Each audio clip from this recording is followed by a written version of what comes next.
Welcome to the SL Entertainment YouTube channel. Today I'm gonna show you about speed up your computer for gaming. So follow me.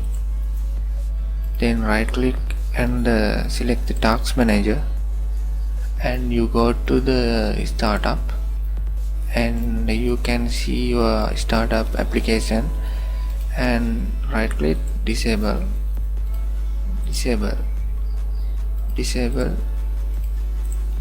your application you don't using, and close it.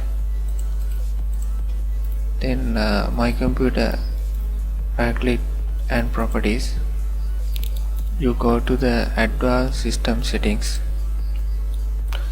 and you select the advanced, and you go to performance settings, click it, and you see the box, and select the adjust for the best performance.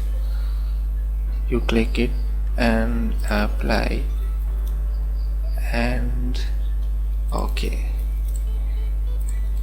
Now your problem is fixed for gaming. Thanks for the watching. Subscribe and like and share. See you in the next video.